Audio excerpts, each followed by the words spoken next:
శుక్లాంబరధరం విష్ణుం శశివర్ణం చతుర్భుజం ప్రసన్నవదనం ధ్యాయేత్ సర్వవిఘ్నోపశాంతయే. వాగర్ధావివ సంపృక్తౌ వాగర్ధ ప్రతిపత్తయే జగత పితరౌ వందే పార్వతీ పరమేశ్వరౌ. రాశి ఫలాలకు స్వాగతం. తదుపరి మకర రాశి. ఈ మకర రాశి ఉత్తరాషాఢ నక్షత్రం 2, 3, 4 పాదాలు, శ్రవణ నక్షత్రం 4 పాదాలు, ధనిష్ఠా నక్షత్రం 1, 2 పాదాలు ఈ మకర రాశికి చెందినవారు. ఈ రాశి వారికి ఆదాయం 14గా ఉన్నది, వ్యయం కూడా 14గా ఉన్నది. రాజపూజ్యం 3, అవమానం 1. గ్రహాల సంచారం అనుకూలంగా ఉంది, కానీ ఆర్థికంగా మీరు నిలదొక్కుంటారు.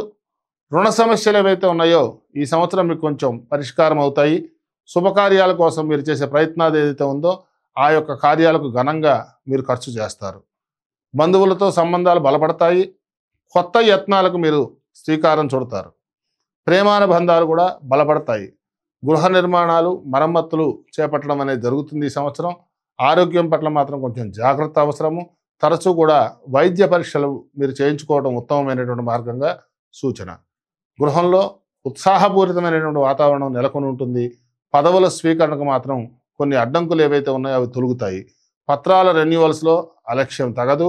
విద్యార్థులు మాత్రం మంచి ర్యాంకులు సాధిస్తారు. విదేశాల్లో ఉన్నత విద్యా అవకాశాలు లభించే అవకాశం కూడా ఈ సంవత్సరం గోచరిస్తూ ఉన్నది. ఉద్యోగస్తులకు శుభకరంగా ఉన్నది. వీరికి పదవ ఉన్నతి లేదా స్థానచలనము అనేవి ఉన్నాయి. వ్యవసాయ రంగాల వారికి మాత్రం ఖరీఫ్ కంటే కూడా రబీ సీజన్లోనే దిగుబడి అనేది బాగుంటుంది అని చెప్పచ్చు. ఆశించిన మద్దతు ధర మాత్రం లభిస్తుంది. రాజకీయ రంగాల వారికి న్యాయపరమైనటువంటి చిక్కులు ఏవైతే ఉన్నాయో అవి ఎదురయ్యే అవకాశాలు ఎక్కువగా సూచిస్తున్నాయి.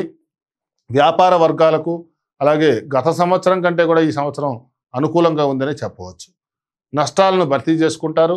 నూతన వ్యాపారాలు ఏవైతే ఉన్నాయో అవి కలిసి వస్తాయి. ఆధ్యాత్మిక చింతన ఈ సంవత్సరం మీకు అధికమవుతుంది. తరచూ కూడా పుణ్యక్షేత్రాలను సందర్శించే అవకాశం సూచిస్తూ ఉన్నది. కళా క్రీడాకారులకు ప్రోత్సాహకరంగా ఉంటుంది. ఆస్తి వివాదాలు పరిష్కారం అవుతాయి. ఈ రాశి వారికి వరసిద్ధి వినాయక ఆరాధన లేదా లలితా సహస్రనామ పారాయణ చేసుకోవడం శుభదాయకంగా చెప్పవచ్చు.